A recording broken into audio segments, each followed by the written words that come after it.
Hey everyone, it's Ron Johnson, and this is the Ron Johnson Show on Locked On Sports Minnesota. On today's show, we're going to break down OTAs. The Vikings are heading into OTAs, and for those that don't know, that's just off-season training. I don't even know. I mean, me and Sam will talk about this. No. It's not. It's organized team activities. That's what it is, because I used to do it. But also, the Gophers, Autumn Peace, they had a great one. We'll talk about that in the Daily 3. And the NBA playoffs. There's an 8th seed that's headed possibly, most likely, if you're looking to get a locked-on bet, to the NBA Finals. Why couldn't the Timberwolves do that? Well, we'll break that down coming up next on The Ron Johnson Show. Locked On Sports Minnesota podcasts. It's endless Minnesota Vikings talk with the diverse voices of your local experts. Now The Ron Johnson Show. On the field, in the broadcast booth, Ron Johnson is Minnesota sports. He's played with them, hung out with them, and grown up with all the big names in Minnesota sports. They're hanging out with Ron Johnson. It's the Ron Johnson Show on the Locked On Sports Minnesota podcast. And it starts now.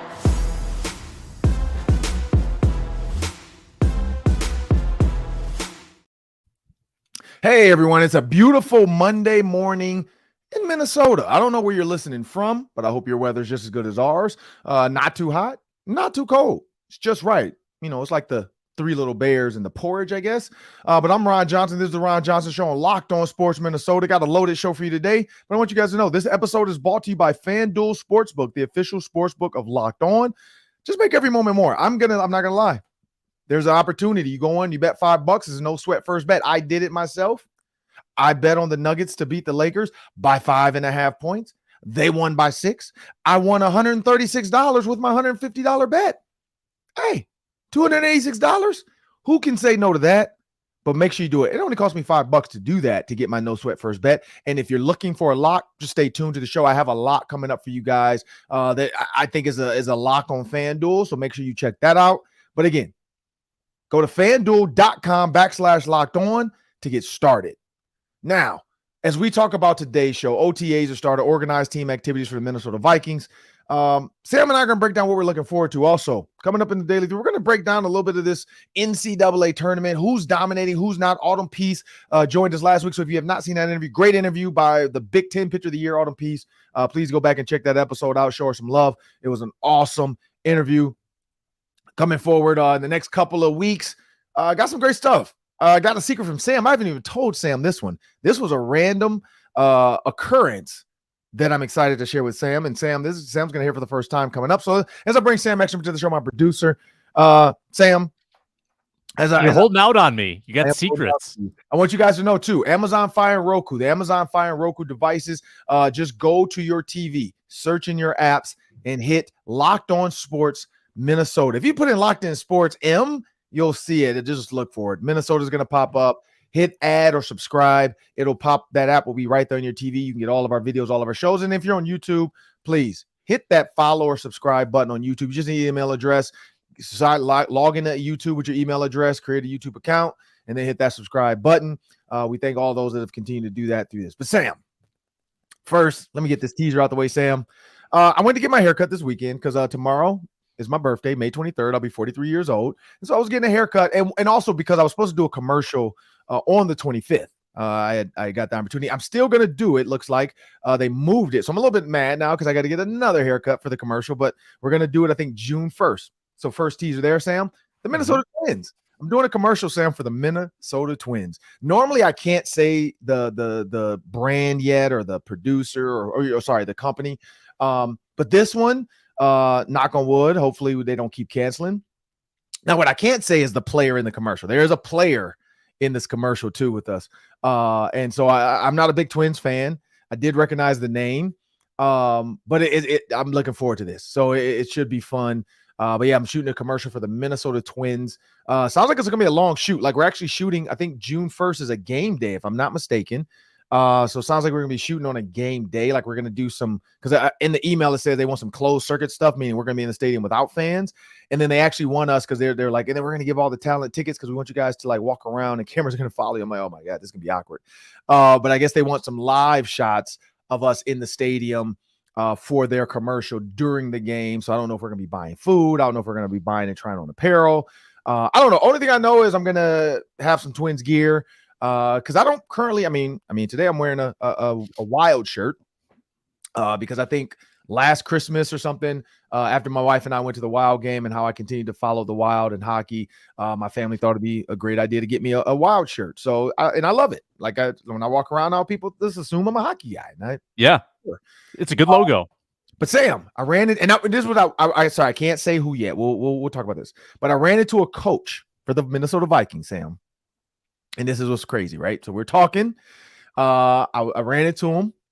And we're just chatting it up this weekend. I'm talking about my daughter's softball game. And I was like, hey, I got to head out to the field today for softball, blah, blah. We're just talking.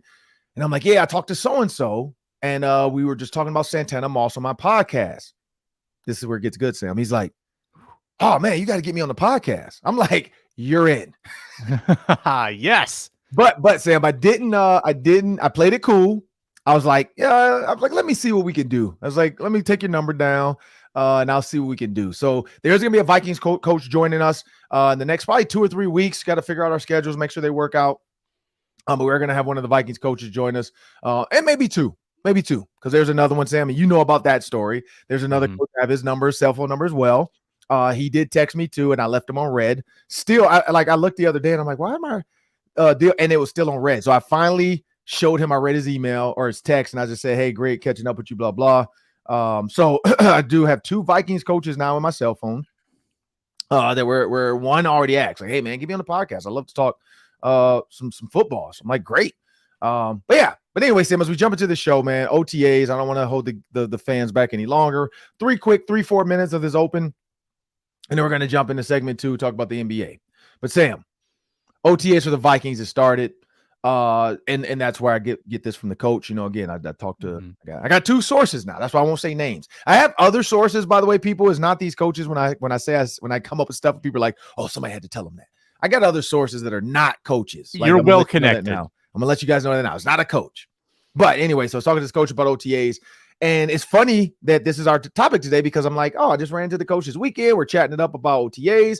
And this is where I go. Your question to me, Sam, question of the day, people. And whatever your question is, I want you guys to tweet us, answer it on YouTube, whatever. What are you looking to learn with these practices? And so this is what I get from the coach, because even I asked him this, and not so much of your question, but I just kind of asked him about OTAs. And when I remember it, it was a little fast paced. It was a learning experience, but it was fast paced. Now it's really laid back.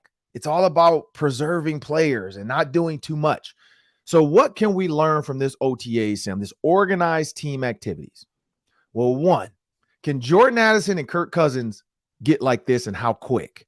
Because we already know Justin Jefferson got there, but it took 3 weeks into the season before Kirk Cousins and Justin Jefferson got like this.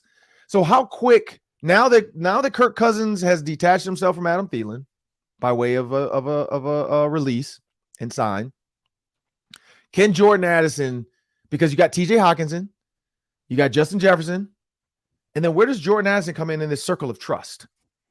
You know, where is Jordan Addison? This is the circle of trust. You got JJ and Kirk in here. Where is Jordan Addison going to be at Kirk's trust level? Meaning when he is not looking and he knows that route is Jordan Addison, how comfortable is he going to be throwing him the ball? So for me, jumping out the gate, what am I hoping to see from these practices, Sam? I'm hoping to see early continuity. Now, we know Kevin O'Connell and Jordan Addison have continuity. He's been throwing them balls, and he looked great. Coach looks great throwing them. Jordan looks great catching and snagging them. I want to see how well Kirk Cousins and Jordan Addison gel during OTAs, quote unquote. There's no, they're not going against another team. They're not even going against their own players because of how the format works for OTAs now, where defense has to go against show offense and the offense has to go against show defense. It's not really any true competition just yet, not till they have some mandatory mini camps. Those will be a little bit more like that, but OTAs, player safety and CBA and all that stuff, hey, you cannot do this. So that's what I'm looking forward to, Sam. I'm looking for Kirk Cousins, Jordan Addison. How quick can they gel? Because, again, like I said, Justin Jefferson and Kirk Cousins, we didn't see much in the preseason and training camp. We saw some plays here and there, but it wasn't enough to get BC Johnson out early. After that Colts game, BC Johnson didn't have a great game, and then what happens? You insert Justin Jefferson, and then he never looks back. He never looks back again, and he becomes one of the best receivers in Vikings history, the best Vikings history in like the first year, 2, 3, as far as numbers and metrics go. And according to Chris Carter, who was on our show, make sure you go back and watch that episode if you want. He's just holding the crown until Justin Jefferson comes and takes it. So I don't understand. What are you looking forward to with OTAs? Yeah, well, let me piggyback off that. I love your point, Ron, because I think back to Justin Jefferson and I say, well, how did they miss him for those first 2 weeks? What were they not seeing? And I think the reason was the Mike Zimmer coaching staff, they kind of held back rookies a little bit. They put him with the second team a lot in those OTAs and that training camp. And he was playing with twos and catching passes from Sean Mannion instead of Kirk Cousins. And he wasn't able to really gel with that first group. Whereas I have a feeling that Jordan Addison's going to be used a lot with the ones. I think they know he's going to be an important part of this offense this year. So why wait? Why wait to get him involved with those ones? Put him with the best and let him acclimate with the number one team. So I'm really looking forward to that as well, Ron. And then I'm looking for, where are the position battles? Are we going to find out that Ed Ingram's rotating with somebody at right guard? Are they going to be mixing and matching, trying to find maybe a different piece? Who's going to be moving in there at linebacker in the base package? And how about the injured guys? Lewis Cine, how active is he going to be? Andrew Booth, how active is he going to be? Brian O'Neill, can any of these guys be on the field, or is this more about their rehab still? All these things I think we're going to find out, and I know media will be out there on Tuesday to get a full glimpse of what's going on.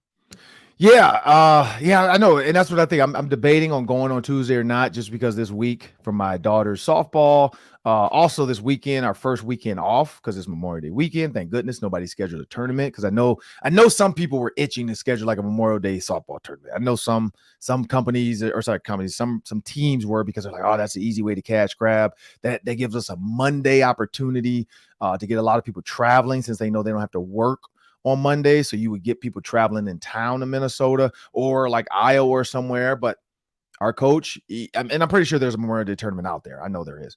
But our coach, one, I know he likes his vacation. I know he likes to hang out with his family. His daughter's a senior, so she's headed off to college. So I know he's like soaking up every moment with her. And so thank goodness we don't have any softball this weekend. So this is like the one weekend I can sit back, underneath the deck. Just had my birthday, so I take kind of like a birthday weekend, I guess. Get to just hang out, relax, do nothing. I mean, of course, maybe some yard work here and there. But other than that, pop the grill out, get some burgers and just do nothing. But yeah, Tuesday, I am thinking about it. I'm thinking about going out there, Sam, for a little bit. So I'll have to look at that time. The time is going to start, because I do have some meetings scheduled. Some other coaches. I know I have some other coaches and current players too that were working on getting on the show. So I got a lot. But yes, I am looking forward to that. Sam, you know what else I'm looking forward to? I'm looking forward to Mekhi, and I want to say Becton. I don't know why, but I think you just told me the Jets. That's the Jets tackle or something, or we used to be a tackle for because every time I keep hearing Mekhi, I think Becton. But yes, it is. It's not the offensive lineman. Mekhi Blackman, cornerback from USC. I'm interested to see, because again, I'm not going to get caught up in social media because everybody hypes everybody. On social media, everybody is him. And for those who know what that just means you're that guy. I am him. Austin Reeves screamed that when he made some big shots in the playoff series to beat the Memphis Grizzlies. I'm him. So Mekhi Blackman, when you look at his social media, is super confident. Has the seat belt. Like I'm strapped. I got him locked down. Like I'm locked in. Like all that. So it's really, because Andrew Booth, now I'm not gonna lie, Andrew Booth, now maybe I didn't follow his social media as much. I don't feel like Andrew Booth had that type of confidence. Like Andrew Booth didn't have the highlight films and the music playing with it and all the little deals and the ninja, like none of that. Mekhi Blackman, and I don't know if it's the California in him or whatever, like being out there USC, like he seems like he has a little bit more swagger. And that's just social media. That has nothing to do with playing. Like guys can be completely swagged out on social media and not have any ability on the field. So I'm interested to see him too from a cornerback perspective, because you clean house theoretically at the cornerback position. You completely are starting from scratch. From a cornerback's perspective, you still got Harrison Smith, Cam Bynum back there, but from a cornerback, you're going with Byron Murphy. And then who? And that's where I think the Vikings have to figure out. I mean, you got a Caleb Evans, but again, hurt. You do have Andrew Booth Jr. hurt. So Mekhi Blackman, I want to see. Well, and you have Joe Juwan. You do have Joe Juwan. He came in as well. So I want to see this cornerback battle as well. Now, again, we won't see much of it because they're not allowed to really go at each other. But I do want to see how that rotation look like. Who starts off with the one? Like, who's their early? Because from a coach's perspective, when I get my roster, I know kind of like, all right, here's the guys I think are ones. Here's the guys I think are twos. Here's the guys I think threes. Means nothing, but it does tell you like who has the longer leash. Like usually the ones have a longer leash, meaning if you make a little bit of a mistake, you can correct that because you're one of my guys. And so from a cornerback perspective as well, I want to see who kind of starts off with the ones and twos. And that'll give us a little bit of an inkling. And then also nickel, that'll give us a little bit of an inkling in what they're going to do early. Because if Byron Murphy automatically a nickel jumps inside, then we kind of have our answer of where they're going to go with that. And then maybe put a Caleb Evans outside and Joe Juwan as your guy. And then you have the rookies behind them. Or if he has a rookie out there right away, Mekhi Blackman, opposite Byron Murphy, then maybe we really do have our answer. But we are looking forward to that with these OTAs, Sam. I know you're going to have a lot to break down on Wednesday after OTAs. After you're out there, I want you to kind of tell me. And if I'm out there, we'll talk about it. But definitely, I want people to be prepared for Sam's breakdown of OTAs. And coming up next, I do want people to know one of the players I didn't kind of allude to, Bernard Berrien. Former Vikings receiver, Bears receiver, NFC, Fresno State, because I found an old text message when the Gophers were about to play Fresno. I totally forgot about that until I saw the text from him that he was excited. Gophers ended up winning that game, thank goodness, because Antoine Winfield's interception. But we got Bernard Berrien joining us this week on the Ron Johnson Show in the Hang on Ron Johnson segment. But again, we got to talk about the NBA playoffs coming up next. Heat Nuggets, I mean, that seems like it's going to be the NBA Finals right now. But 2 sweeps? I don't even think TV was ready for that because that means they're going to have to give these guys either a week off or fast start and say, let's start and then let's spread this thing out. But I don't think they can. But 2 sweeps. One, you'd have 2 rested teams. But were these the teams that everybody was looking forward to? We'll talk about that next. Coming up on the Ron Johnson Show. And then we have a word from our sponsors. We are brought to you by FanDuel Sportsbook. Yes, it's a fast break during these NBA playoffs at FanDuel. The line tonight, Lakers trying to avoid elimination. They are 3-point favorites in Game 4 in LA. Tomorrow night, the Heat going for the sweep. They're 2-point favorites in South Beach. Those lines and plenty more at FanDuel.com/locked-on. New customers get a no-sweat first bet. Ron Johnson tried it. You can too. Up to $1,000 back in bonus bets if your first bet doesn't win. They've got great promotions. Bet 5, get 150, and plenty more at FanDuel regularly. Safe and secure app, the FanDuel Sportsbook app. You get paid instantly when you win. No better place to bet the playoff action than America's #1 sportsbook. It's FanDuel.com/locked-on. Get that no sweat first bet. FanDuel.com/locked-on.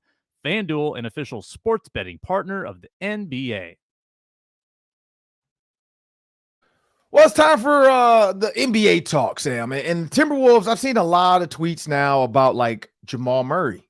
He could have been a Minnesota Timberwolf. Yeah, I've seen that too. It's amazing to me the number of people that continue to harp on what the Timberwolves did wrong. Now, this is before we jump into this NBA playoff talk, Sam. Is this an ownership? Because we keep recycling like GMs and coaches, and it never seems to really. I mean, besides Kevin Garnett, Kevin Love, it's never really seemed to take. Like even the Wiggins Levine. I think you brought up a great point. I can't remember if it was you or who brought this up Friday, but that they should have kept Levine and gotten rid of Wiggins because then they could have had Butler, Levine, Karl-Anthony Towns, and like I said, I think Karl-Anthony Towns to me is a chameleon. Like he's an AAU, USA chameleon. Nothing against Canada, but I'm just saying USA AAU kids right now are chameleons. And Karl-Anthony, and when I say this, look at Devin Booker and Kevin Durant. Like look at James Harden with Kevin Durant and Russell Westbrook. Then you got Kevin Durant, Kyrie, and James Harden. When I say that, I say there's some guys that are willing to fit the mold of a team just to be on a great team. And then there's Kyrie Irving, who we don't know what's his deal. So let's take him out of this. But you look at James Harden with Joel Embiid. You look at Jason Tatum and Jaylen Brown, like and Marcus Smart. You got guys that are willing to be, I guess, sponges and kind of absorb each other and say, look, let's create a team. I don't know if Andrew Wiggins grew up that way. I don't know if Andrew Wiggins is built that way, but he was not okay with how Jimmy Butler was acting and talking. Now, we have seen the Warriors work for him, but that's because he doesn't have to be the star. That's because he can be quiet. That's because Steph Curry, Klay Thompson, those guys don't say anything. Draymond is the talker on that team. Like, Steph will make facial expressions and do by stuff. So looking at that, I go back to that. I go back to Jimmy Butler is what this team should have been built around in Minnesota, and move on from Wiggins sooner. I think they got rid of LaVine, and that wasn't the answer when you brought in Jimmy Butler. Like, I did like LaVine's like ability to bounce off the ground, his hop and jumps. Wiggins never was a killer to me. Like, he never was a guy that's going to give you 60 points. LaVine, I felt like that. Like, I felt like he was a killer. Like, he reminds me of a smaller version of Aaron Gordon. Like, Aaron Gordon is a killer. Like, he's going to do what he has to do in game situations. Jamal Murray is a killer. Jason Tatum, Steph Curry, like, those are killers. Jimmy Butler is a murderer. Like, he is absolutely destroying teams single-handedly, and now he's got, like, Vincent. This dude is going off. Why? Struss. They're going off because Jimmy Butler makes them comfortable enough to say, look, I'm going to do the dirty work. I'm going to, like, when I watched him drive a couple times on Brogdon and White for the Celtics, he just looked like a guy at the rec center at pickup basketball, just being a bully. Like, literally just crossover drive, put you on my back. I'm going to jump. You're going to bump me. I'm going to lay it up. Like, he was just absolutely bullying the Celtics. And so when you think about that, that's why I'm a little bit annoyed. I'm getting more and more annoyed every time I see the Timberwolves pass up or something or guy. And again, you don't know what you're going to get. But the Walker Kessler, I think Walker Kessler is going to be one of those that eventually, not to say he's going to be a Jimmy Butler type, he's going to be a Steph Curry type, he's going to be a Jamal Murray type. I just think he's going to be a guy when they look back like, we could have done without Rudy Gobert. Like, we really could have. We could have done without Rudy Gobert, and we could have just had our team. Walker Kessler would have came in, and he would have been that 5 to help Karl-Anthony stay at the 4 and be a stretch 4 that he wants to be. I don't know, Sam, but when you look at this NBA Finals, too, 1, what are your thoughts on the Timberwolves and some of their missed picks? And then 2, your thought on the fact that it's going to be Heat Knicks. So when I said there's a locked on people, if you want to lock, you can bet, not to say game 4, because you never know. Backs up against the wall. There's a lot of teams scratch and claw, and they do what they got to do to win at least 1. But Heat in 5, Nuggets in 5, that's a lock. Whether it's in 5 or 4, you can bet them back to back, and they're going to win one of these next 2 games. Both teams will. I think the Celtics have kind of have a better opportunity. I feel like LeBron is kind of giving up. Now, again, can LeBron come back and tie it up 3-3? Who knows? But Sam, what are your thoughts on this? Yeah, I think that the finals, Nuggets and Heat, would be a great finals. I don't see the Heat as an 8 seed anymore. I see them as a legitimate contender. And don't you understand a little bit now why Jimmy Butler gets frustrated so easily with teammates? It's because no one's like him. Like, he's one of the most tenacious slashers, one of the most tenacious two-way players in the league. It'd be very hard to live up to his intensity if you're a teammate. And that's probably why he gets frustrated. And he's found this really good Heat culture, right, that kind of emphasizes that and values what he brings. A coach that holds him accountable, ownership or GM that makes all the right decisions. Timberwolves have had so many different attempts at decision makers. They've never had that culture established because they've gone from one GM to the next, to the next, to the next, and they've all kind of had this fatal flaw. They've all had, these big ideas trying to change up the culture. Well, when you're constantly changing, it's very hard to get settled. And then, you have someone like Flip Saunders, who I think would have maybe established that culture, passing away, tragically. So, and from there, it's been one to the next, to the next, to the next. So now with new ownership, A-Rod and Laurie, I like what they're doing. I think they may have tried a little too hard bringing in Connolly, and then who knows if they encouraged him to make a big splash for Gobert, which could have set them back here years, Ron, years. But I do think it's a little revisionist to say the Timberwolves should have taken this guy, because so many teams pass on these good players. Like Correct. everybody passed on Jokic, right? And then he was taken in the second round. 4 other teams passed on Jamal Murray. 5 other teams passed on Steph Curry. So there are it's not a perfect science to point back and say that, but the Timberwolves seem to be on the wrong end of it more often than not. Yeah, and I'm looking at the draft. They took Chris Dunn. They could have had Jamal Murray at 7. And there's the thing. The fact that he went 7, clearly he was high enough to be worth it. Like that's the one thing that throws me off. It wasn't like he was taken, 20th, or second round, like Draymond Green going in the second round. That's one of those things sometimes where people say the same thing. Like what did Draymond Green do to put himself in the first round? Nothing really. Like Michigan State, when you look at his Michigan State career, because I always go back to that too. I'm like, man, the Timberwolves could have had Draymond, they could have had Clay, and they could have had Steph. The Timberwolves could literally be the Warriors. But it took the Warriors time to get to where they were. It took a coach to get them where they were. Now, granted, would they be who they are with the coaching staff and the team? Who knows? You don't know. Can you say a coach is what got this done? Because here's another one. People were talking about Devin Booker. Here's the biggest issue with this too. When you look at the Devin Booker draft, there's no way you can go back and say the Timberwolves couldn't get Devin Booker. They took Karl-Anthony Towns. Now you can be debatable and say, is there somebody in that group, in his draft class that you would have took over Karl-Anthony Towns? You got D'Angelo Russell who went next. You got Jahlil Okafor. You got Porzingis. You got Willie Cauley-Stein. You got Emmanuel Moody. You got Stanley Johnson. You got Frank Kaminsky, Justice Winslow, Miles Turner, Trey Lyles, Devin Booker. So of that group, you could say the Timberwolves made the right pick. You know what I mean? Because people are like, oh, who could they have got to the Karl-Anthony Towns? Nobody. I don't think anybody on that list warrants getting picked over Karl-Anthony Towns. You see what I'm saying? So it does go about you. So you got to give them credit there. They took Karl-Anthony Towns because Jahlil Okafor was considered the best prospect. You know what I mean? It was between the two of them. I remember that. Yeah. They could have easily gone Okafor. So that's where people are questionable. What could they have done? What could Karl-Anthony Towns have been? What could Jahlil Okafor? Because I will never forget that because I was a big Duke.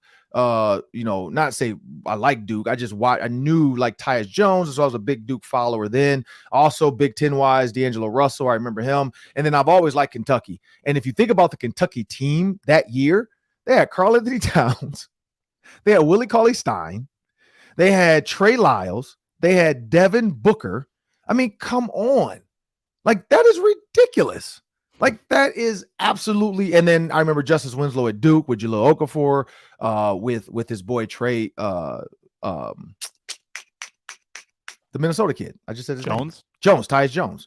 So when you look at that team from Duke, Kentucky, again, there was a lot of potential picks. But yeah, you're right. Jahlil Okafor, Karl-Anthony Towns, that was the discussion. Should they take Karl-Anthony Towns? Should they take Jahlil Okafor? Jahlil Okafor just won the national championship with Tyus Jones. I am so glad. I mean, could you imagine if they took Jahlil Okafor over Karl-Anthony Towns and Devin Booker? Because then the question is Devin Booker. It's even Kristaps Porzingis was better than Okafor. I mean, Willie Cauley-Stein was better than Okafor. Frank Kaminsky, Justice Winslow, Miles Turner, Trey Lyles. Everybody on that group had would have been better helpers. Kelly Oubre. I mean, Terry Rozier, Scary Terry. I mean, you could go down this list and be like, oh, you should have took this guy over that guy, so on and so forth. Now this is really, really late, but Kayvon Looney, he's now contributing to the Warriors. So that's neither here nor there. That would have been a Timberwolves thing. But I mean, again, looking at the way it's set up, the way this NBA Finals is, and going back to this, so we got this closed out with the Timberwolves. They missed some picks. It is what it is. I don't know if it's ownership. Like I said, my whole thought was I don't know if it's ownership, GMs, what.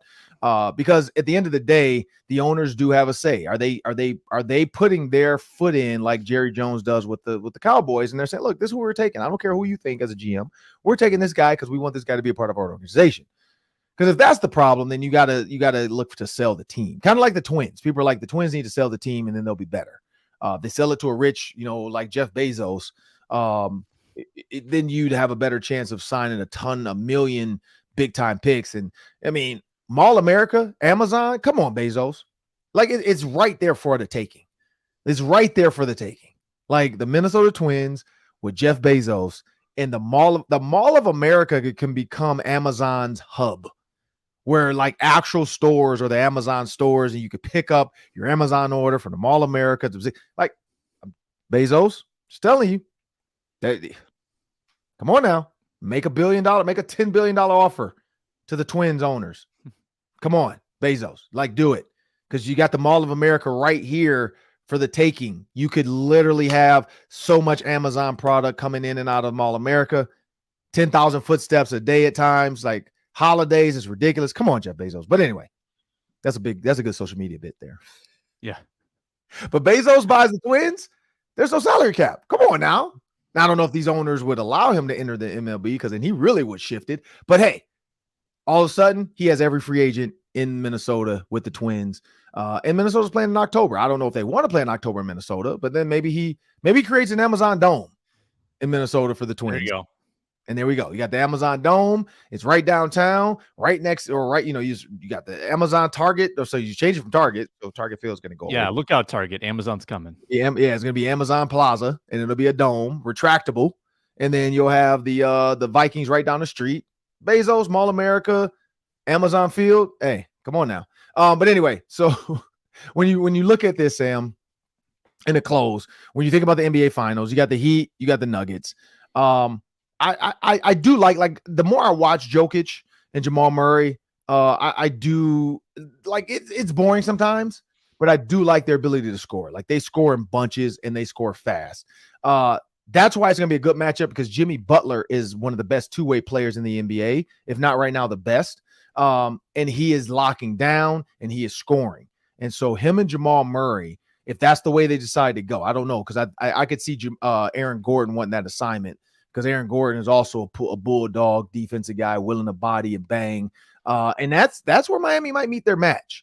Like they might meet their match because the Nuggets have a few bangers and guys willing to play tough defense on Jimmy Butler, and they're not going to back down. But it'll be interesting to see Denver having to travel to Miami. Can Jimmy Butler pull the all-time, Michael Jordan, Lawrence Taylor bit and send some late-night food and people to the hotel of the Nuggets and keep them up late? I don't know. But I do know that the NBA was hoping Celtics, Lakers. I know that was kind of the feeling, like, oh, we can get Larry, because you already see Larry Birds in the commercials now. You got Magic Johnson in the commercial. Yeah. So I know they wanted that Lakers-Celtics rivalry, but you're not going to get it. Even the Heat Lakers, I think, would have been a nice rivalry, because the Nuggets don't have a rival. The Nuggets are just the Nuggets. They've never been here. So it is a mix-up. It is different. But to see a 1 seed versus an 8 seed in the NBA Finals, not only do you get that in the first round of the playoffs, I don't think everybody would ever thought you see in the NBA Finals. And yeah, I'm excited to see it. But we got to jump into the Daily 3. That's 3 questions, 3 minutes each. Myself and Sam. I'm going to probably do 2 minutes today. I'm going to speed it up a little bit more. But that's 3 questions, and we're gonna speed through these questions. But remember, people, Sirius XM, the Twins are back home. They host the Giants tonight at 6:40 p.m. You can catch every pitch with the Twins' hometown broadcast on Sirius XM on the SXM app. Just search Twins. I've done it. I got the XM radio in my car. I got the app as well. It is a great tool, people. As low as $3.99 a month. If you do I think it's like a 2 or 3 year deal. It's worth it though. You don't ever have to go back and worry about did you pay for it, because it's paid for up to 3 years, and you'll get all the broadcasts wherever you go right there on your little mobile device. But jumping into the Daily 3, that's 3 questions, 3 minutes each, probably 2 today. But Sam, take it away. You got it, Ron. The NFL is voting, I think today, on a proposal that would allow kick returners to call for a fair catch outside their end zone and have the ball be advanced to the 25-yard line. So basically, taking away the kick return even further from the NFL game. Ron, if this proposal passes, is the kick return going to be dead in the NFL? Oh, man. Yes, it will be. I think so, because the goal when you bring it out your own end zone or when you get it on the 1, especially for kickers, the goal was always, can I get it right there to that goal line? Like that's one, either kick it out or kick it high and get it down to that 1, because now you give your coverage team time to get down there, and you're trying to stop them, within the 15-yard line, but anything short of the 20 is a win for the kickoff team. Anything past the 20 is a win for the kickoff return team, and that's always how it's been. Now, so 2 things. 1, you just change the narrative. If you get it past the 25, that's a win for the kickoff return team. If you stop them inside the 20 or 25, it's a win for the kickoff team. So you change the narrative a little bit. I do think you're taking the game out of the kick returner's hands. Guys like Kene Nwangwu, what does that do? Like you could put a punt returner back there. So your cornerback or your whoever is your best guy to just catch it, you put him back there. So now your punt returner is your kick returner, because usually you have the guy that's maybe a little bit stronger, faster, and he's going to do kickoffs. And then you have your guy that's a little bit more shiftier and more comfortable with higher balls, and he's going to do your punt. Now you truly go back to the KRPR, and your punt returner is your kick returner, because you're like, dude, just fair catch it. Let's take it to the 25 and let's move on and play the next down. So, yeah, I think you do. I think you are taking the kickoff out of the kickoff returner's hands, and that's gonna mess with some roster spots. Because some guys are literally just on the team because they're the kick returner. They're on the roster and on that 53 active because they're a kick returner. Now you just got your cornerback back there, or somebody or a receiver that is comfortable fair catching the kickoff. And it's a little bit easier to catch a kickoff than it is a punt. So, and you can put 2 guys back there now, just one guy on one side, so you don't have to run all the way across the field. So now you have 2 old school. You go old school. You got 2 returners like you used to do back in the day, because they would go 5, 3, and 2. You go back to that. Now you don't have to run and chase it. It's just you're on one side, you're on the other, and then whoever kicks it to, man, fair catch it. If it's not in the end zone, if it's in the end zone, down it anyway. If it's not, fair catch it, and then let's move it to 25. So yeah, I think you do. You're taking it out of the kick returner's hand. I don't know. What are your thoughts? Yeah, well, I tend to think that if teams are allowed to call that fair catch, they will, because I watched every game last year. I would say 80% of the time, if guys returned the kick, they were tackled before the 25. Now, there's the rare occasion, and Nwangwu's done it 3 times, where he takes it to the house. Yeah. That's what you're hoping for. You're hoping for that burst, but it's only going to happen once in a blue moon. And I think a lot of teams will play the numbers, and they'll say, we'd rather just guarantee the 25 than be down at the 16. Sure. And they'll take that kind of safe bet. So, yeah, it's unfortunate. I think it's one of the most exciting plays in football. Maybe they can find another amendment to kind of rescue that play. I know the XFL and USFL have been experimenting with some new stuff. But, yeah, I would be bummed. Yeah, that's tough. What you got next? Gopher softball, Ron. I know you've been paying close attention. Heartbreak for Autumn Peace and our Gophers. In game 1, they lose in 13 innings to McNeese, 5-4. It's double elimination, so they come back. Autumn Peace throws a 1-hit shutout. They beat Northern Colorado, so then they face McNeese again, 1-0. Their season is over, a 1-0 game. McNeese only had 2 hits, but they won the game 1-0. Ron, your thoughts on the Gophers NCAA run? I'm proud of them. Like as a former Gopher, I sent Autumn Peace and the team a message on Twitter. I sent her a message on Instagram. I'm proud of them. Like I'm proud. 2, it's tough. It is tough because when you go to that 13-inning game and you lose, one team has like the power, but both teams are exhausted, period. But one team has like a little bit of power motivation to say like, look, we know we can get through this. We've been here before. The Gophers, same thing. Doubt creeps in every once in a while. Like we've been here before. We might lose this one. And for the Gophers, they just could not manufacture runs. McNeese were making the plays. It went their way. It was a 1-0 game. That's what you sign up for. You sign up for those close games. It is what it is. It's the first team to kind of show a little bit of light, and then you just break through the door. And so you've seen a lot like UCLA. They end up losing. Like they were the top seed or top team, or sorry, they were hosted. So they were the top seed of their region. So now you're down to your 16, and it is what it is. The sweet is like, so in basketball terms, it's the Sweet 16. You got some great matchups in there, but for the Gophers, when you look at the fact that Louisiana, the Raging Cajuns, beat LSU, it hurts a little bit because you're like, man, we could have beat Louisiana and moved on to the Elite Eight. And it is what it is. That's why you play the game. That's why you have multiple pitchers. You saw Autumn Peace pitched a great game, but also she had to have some relief after 13. Like they had to, I think the 13 game, they went through all 3 pitchers. And that's the tough thing. It's like, and then you ask a girl like Sydney Schwartz, freshman, to come in and try to do what she can do to hold it together. That's a lot. That's a lot. And that's why pitching matters. Like I said, that's why the girl from Michigan transferred to Oklahoma as a pitcher, because she was the top pitcher in Michigan. Now she's at Oklahoma as, I think, the second pitcher, but she's going to be able to be in those situations. And now Oklahoma has two starting type of pitchers. Just depends on who's going to play when. So yeah, I'm proud of them though. The one thing I will say is softball is exciting. And you watch those games, like you watch UCLA, I watch Liberty as well. Like I watched Liberty play San Diego State, and you see all the emotion and all the stuff. And that was in the LSU, or sorry, the UCLA region. San Diego State came out of there, not UCLA. But you just saw it. You saw the emotion. You saw everything. Speaking of Maya Brady, though, like random, I was researching that. She's Tom Brady's niece. She's up for Player of the Year. Her mom was a top pitcher at Fresno State, like in 1994. So everybody's like, because she's, Tom Brady's white, Maya Brady's black. So everybody's trying to figure out, like, whoa, how's there a black Brady out there? Well, her dad, she's mixed.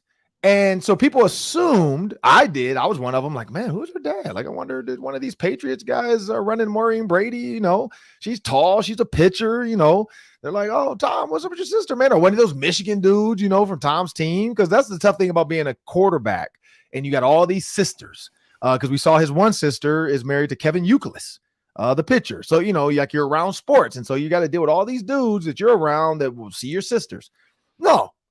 Just a regular guy. She, dated, and they had 2 kids together, or married maybe and got divorced. I don't know, but had 2 kids together. But Maya Brady, she's legit. She's an athlete. Yeah. She's a beast. Love watching her play. So it'd be interesting to see, any more Brady, because his son, I've seen his son out there throwing now. So what's that Brady tree? Because we see the Manning tree now starting to bloom a little bit. Arch Manning at Texas. So the Brady tree, it's time for the Brady bunch to come forward. But yeah, Maya Brady, people saw the name and everybody's like, Brady. No, that can't be. She's black. But then of course, I started doing the thing too. Maureen Brady's her mom. It's the mom. It has nothing to do with the dad. The mom was a great pitcher for Fresno State. So it has nothing to do with dad. She got all mom's softball ability. But it's kind of cool too. Tom Brady, I don't know if you saw that, Sam. Tom Brady actually went out to the game to support and watch. So it's cool to see Tom Brady in the stands. And didn't try to be like a star. He just sat in the stands with everybody else. Like he didn't ask for like a box or, can I have a private security? He was just out there hanging out, taking pictures with fans and, drinking avocado tequila. So that was cool. What you got? What's the last one, Sam? Yeah. How about a little guessing game to end the show here? Okay. ESPN has ranked the top 75 college quarterbacks since 2000. I want to see how many of the top 5 you can guess in the next 2 minutes. You can just fling names out there. Let's see if you can fill in the blanks here. So best college quarterbacks in the last 23 years. So all 23 years. Oh, okay. Yep. Michael Vick. He is not in the top 5. Okay. I'll try to tell you where he is though when you guess. Let's see. Top 5 the last 23 years. So man, that's a lot of quarterbacks. Eli Manning. I mean, I don't know. He didn't have a great college career. He was a great NFL quarterback. Drew Brees. I mean, Tom Brady can't be in there. He wasn't a great college quarterback. Matt Leinart. Still haven't gotten one yet. Leinart was 17. Justin Herbert. Trevor Lawrence. Lawrence 11. What? Oh my goodness. I don't know where this list is going in. If Trevor Lawrence is 11, I mean, it can't be like CJ Stroud and Bryce Young. Nope. So I'll give you some hints here. Okay. Okay. Think of some national champions. Tim Tebow. Tim Tebow. Oh my goodness. Okay. Number four. Skip Bayless must have did this list. Like Tim Tebow is not one of the top 5 quarterbacks. I get it, but college career we're going off of. Yeah. So national champions, college quarterback wise, like Vince Young. He won 2 championships, and he had 57 rushing touchdowns, 88 passing touchdowns. True. He did have a great college career. He did. I'm thinking more NFL, so that's my fault. Like, let me think just college. So you got Tim Tebow in there for last 23 years. Alabama. It's got to be an Alabama quarterback. I'm guessing they won a bunch. Nope. Stetson Bennett, maybe no. No Bama. Georgia, no. Because Stafford wouldn't be in there, would he? No Stafford. I'll give you some schools. Okay. Texas. Vince Young. Vince Young, number 3. Okay. Yep. I said that earlier though. You missed that one. I said because sorry. I said Leinart and Vince Young. So all right, Vince Young was on there. So my bad. Cam Newton. Yep. I forgot about Cam. Yep. He would be gave you definitely a in freebie. All right. Then we got an Oklahoma and we've got an LSU. So either Baker Mayfield or Kyler Murray. Baker Mayfield is the number 1 on the list. Goodness. Yeah, that's okay. I got to take NFL out of it. College. Okay. So Baker Mayfield's 1. And then LSU would have been it's not Joe Burrow, is it? Burrow. Wow. He only did 1 year at LSU and didn't even play at Ohio State. Wow. Okay. So yeah, that's the top 5 list, I guess. Yeah, I wouldn't have guessed that. 5, Tebow 4, Young 3, Newton 2, Mayfield 1. Oh, I feel like that's just for drama. Like they're going to get a ton of messages now and tweets about this list. Like that's literally a drama-filled list because people hate Tim Tebow and people don't believe in Baker Mayfield. So this is definitely a drama. Like this is they're about the drama. They're about the drama, but I'll give it to them. Smart choices. Maybe we have to come up with our own list on Friday and have all the guys pick their top 5 quarterbacks from the 2000 era, 2000 to 2023. I mean, because at this point, I might as well just go like Tanner Morgan or Matt Light or what's his name, Mitch Leitner. So like, you want to Mitch Leitner did not make the top 75. I'll let you know that. Oh man. Well, Sam, I want to thank you for joining me on the Ron Johnson. So I'm Ron Johnson. That's Sam Ekstrom. I want everybody to remember. Like, share, download, continue to subscribe. And remember, if you want endless Vikings talk with local experts, endless sports talk with local experts, just make sure you subscribe to the Locked On Sports Minnesota YouTube channel, wherever you get your podcasts, iTunes, Spotify, iHeartMedia. Make sure you do that as well. And it was a Monday. We didn't have a mission today. That'll come back next week. We're definitely going to have a Testimony Tuesday, though. So tune in for that tomorrow. I'm Ron Johnson. That's Sam Ekstrom. Have a great day.